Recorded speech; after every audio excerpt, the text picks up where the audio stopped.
There is so much more to us than our physical body. We really identify with our physical body. We can see it, we can touch it. It feels very solid to us. If I'm out at the grocery store or in a restaurant and someone I know sees my body, they recognize it's me. They know it's me because they identify me by seeing my body. But there's so much more to us than the seemingly tangible physical part. We are just as much non-physical beings. We have energy that runs through the meridians in our body. We have major centers of energy throughout our body called chakras. Humans have known about chakras since back in ancient times when the Yoga Vedas were being written, and they talk about them. But these are aspects of our body that we cannot perceive with our five senses. I can't see it, I can't touch it, I can't hear it. Some people can see auras, but most of us can't. And so we really rely on diagrams, drawings from people who can see them to understand what they are and to be able to interpret how they function for us. So I wanted to share today with you some pictures from this book. This is Core Light Healing by Barbara Ann Brennan. I've tried to draw some pictures for you before, but these are so much better than what I can draw, and I really wanted to share them with you. So this particular image, you see, here's an image of a physical part of a woman that we can see. And in this drawing, they've depicted the major chakras, the 7 major chakras from the crown chakra up here down to the root chakra. And as we've talked about before, those chakras are not fixed like an organ. They are energy centers that are rotating like a vortex, like a funnel. And you can see in this diagram maybe that the crown chakra is a vortex or a funnel that goes up, and the root is also shaped, it goes down into the ground. So most of our chakras face forward and back, the crown faces up and the root faces down. Another thing you can see in this picture is the layers of the biofield. It's kind of egg-shaped around an individual. Now, I've talked before about how our energy can get congested, and that can happen by low vibe thoughts and low vibe emotions. Energy vibrates at a frequency that's measured in hertz. Low vibe emotions like anger, resentment, and grief actually vibrate at a lower frequency than higher vibe emotions like love and joy.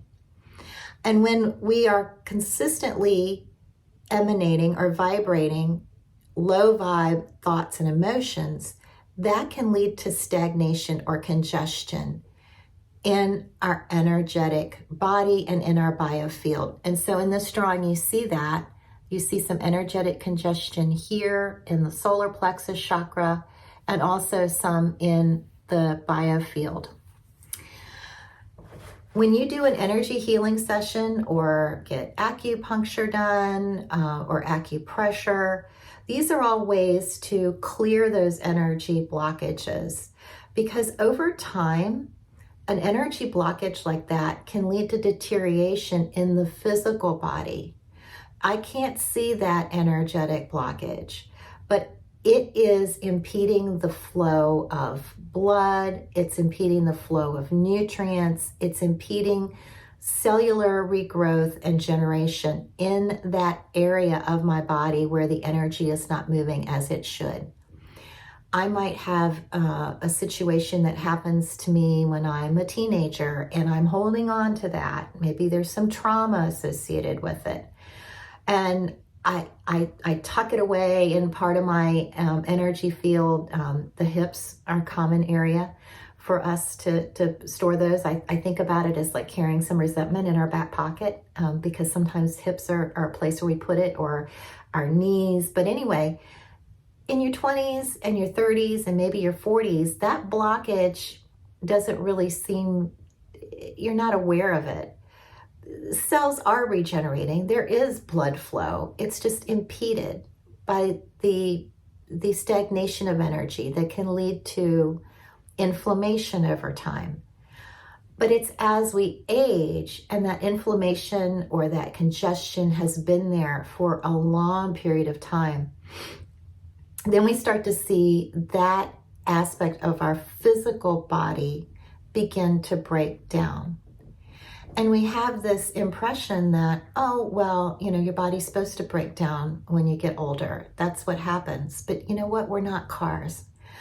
When a car is made, we can replace the parts on a car, but a car cannot regenerate itself. It isn't alive. It doesn't have that energy, that core star energy that helps it to breathe and take in nutrients and create new cells. So of course something like a car is going to break down over time.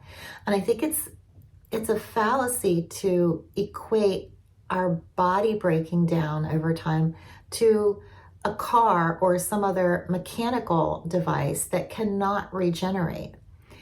Our bodies have continued to make new cells, make new bone, make new blood, build cartilage. If they've stopped doing that in part of the body, it could very well be that there's some energetic congestion going on there. So in an energy healing session, one of the things that I do is I clear wherever those blockages are. But sometimes I might see a client over a period of time, and every time I see them, the blockage is back. And that's because we can ruminate on experiences or fears of the future and those low vibe thoughts and those low vibe emotions. Because we allow them to come back in, we're recreating those energy blocks. So this is a really good diagram of, you see how she's ruminating over whatever it is that caused that blockage in the first place, probably. But all these thoughts are swirling around in her head, and it's recreating that energy block in the solar plexus after it's been cleared. So what do you do about that?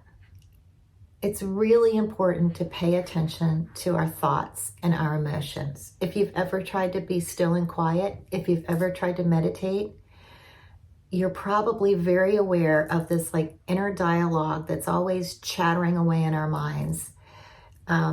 Sometimes it's not a very pleasant dialogue. And sometimes people try to meditate and they say, this doesn't work for me, because all of a sudden now they're really hearing that voice that's chattering away up there, and it's not something they want to listen to. We can learn how to make peace with that inner chatter, with that inner critic, through curiosity, not through condemnation, but through trying to understand why that inner voice is saying what it's saying to us. And we can also, through deep introspective work, through journaling and other techniques, start to understand, where is that voice coming from and why is that voice saying what it does to me? I mean, for me, journaling was a big part of it. And then journaling helped me to get to meditation. And I started to realize how, as a child, I was intimidated for whatever reason, maybe because it didn't go over well when I tried to, or maybe it was self-imposed. I was intimidated about saying things that I was feeling, that I was sensing, and I would choke those back, or something would happen and I would want to retort, but I wouldn't. And I think those experiences were a big part of how I composed my inner critic. And so I really kind of I gave my inner critic a name. I got to know my inner critic, and that's how we were able to make peace with each other. Now, I won't say my inner critic is gone. My inner critic will always be with me. But, and my inner critic is not silent. They don't chatter away as much as they used to. I'll put it that way. But sometimes she still tries to get up on the stage and make a big performance, because she is quite a drama queen. And I've just learned to say, you don't need to do that. And kind of give her a hug and say everything's going to be okay, and then she calms down. So that's how I also work regularly to cleanse my energy, but that's how I work to keep my energy clear. So when I have a client who is recreating those energy blocks, it's usually because of some chronic thoughts they're thinking and emotions that they're feeling. And like I said before, it could be trauma from a long time ago. It could be some event that they just keep ruminating over, or it could be some fear of the future that they just keep, they take it out and they kind of massage it around and just kind of let it expand again. So I hope that was helpful. If you have questions, you can always email me, Carolyn@carolynpitts.com.